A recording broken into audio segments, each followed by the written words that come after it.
अच्छा डॉक्टर साहिबा, आपने कुछ गेम्स का नाम लिया, जैसे पबजी और ब्लू व्हेल, तो समझ में आता है कि वो गेम्स हैं, मगर आपने यहाँ पर लूडो स्टार भी इंक्लूड कर दी, और which is my favourite game, और वो तो बड़ी होम्योपैथिक सी गेम है, वो कैसे हो सकती है? नहीं नहीं, वो बिल्कुल भी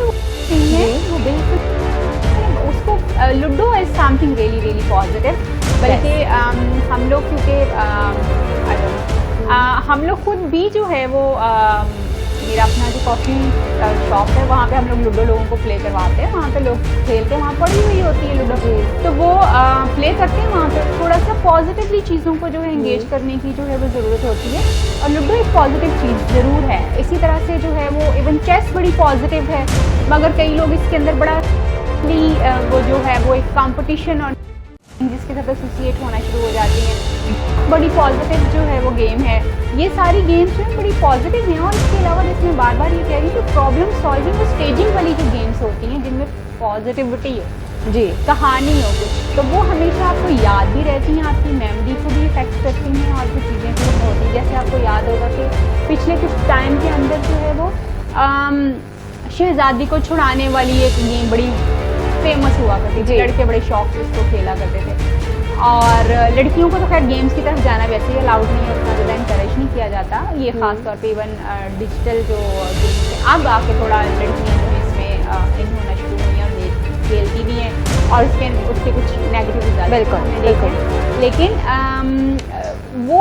वो जो शहजादी को छुड़ाने वाली एक कहानी है, आपने जो चीज़ें देखी हुई होती हैं, जो सुनी हुई होती हैं अपनी ज़िंदगी में, अपने बचपन में, वो चीज़ें आपके मेमोरी में हमेशा स्टोर रहती हैं, और फिर आप उन्हीं को आइडियलाइज करना शुरू कर देते हैं, उन्हीं चीज़ों के पीछे आप जाना शुरू कर देते हैं। तो इसलिए बड़ा इंपॉर्टेंट ये है कि आप जो कुछ भी खेल रहे हैं, सबसे पहले तो ऑफकोर्स ये प्राइमरीली पेरेंट्स की जिम्मेदारी है कि वो देख पाएँ कि उनके बच्चे जो है क्या कंटेंट देखते हैं, क्या गेम्स खेलते हैं, किस तरह की चीज़ों में वो इन्वॉल्व हैं। और वो समझना कोई मुश्किल चीज़ नहीं होती है। आपको अपने बच्चे के गेटअप से पता चल जाता है, आपको अपने बच्चे की लैंग्वेज से पता चल जाता है, ये सारी चीज़ें आपको पता चल जाती हैं कि आपका बच्चा किस तरह की कंपनी में बैठ रहा है, किस तरह के वीडियो गेम्स देख रहा है, किस तरह के जो है कंटेंट आजकल उसके रीच में है, तो वो चीज़ें आपको पता चल जाती हैं, और फिर आप उसको जो है मॉनिटर कर सकते हैं। लेकिन जब आप थोड़े से अडल्ट होते हैं तो फिर आपको ये फोकस करना बड़ा ज़रूरी है कि आप किस तरह की चीज़ें देख सकेंगे। मुझे याद है कोई एक बच्ची जो है वो मेरे पास आई, शी वो बड़े अच्छे बड़े एक स्कूल से जो थी वो आई थी, और मुझे आके बताया कि हम लोग जो है मैं जो हूँ ना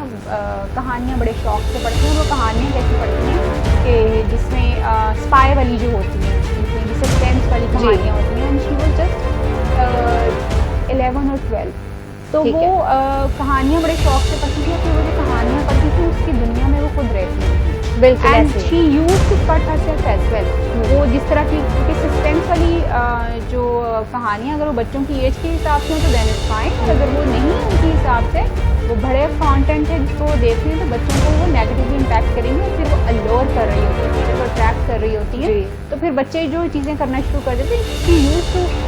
give pain herself just to make it कि अच्छा ये तो कहानी में इस तरह होता है, उस तरह से होता है। तो इट्स रियली रियली इंपॉर्टेंट कि आप ज़रूर ऑब्जर्व करें कि आपके बच्चे के बिहेवियर में कोई भी कंटेंट देखने के बाद, कोई भी चीज़ देखने के बाद किस तरह का इफेक्ट आ रहा है, किस तरह उसका बिहेवियर चेंज हो रहा है, और उसकी बॉडी के ऊपर, उसकी माइंड के ऊपर उस चीज़ का क्या इफेक्ट है। ये एक क्लियर इंडिकेशन हो सकती है कि आपका बच्चा जो है कुछ नेगेटिव कंटेंट में है, या कुछ कंटेंट देख रहा है जिसके ऊपर आपको काम करना है।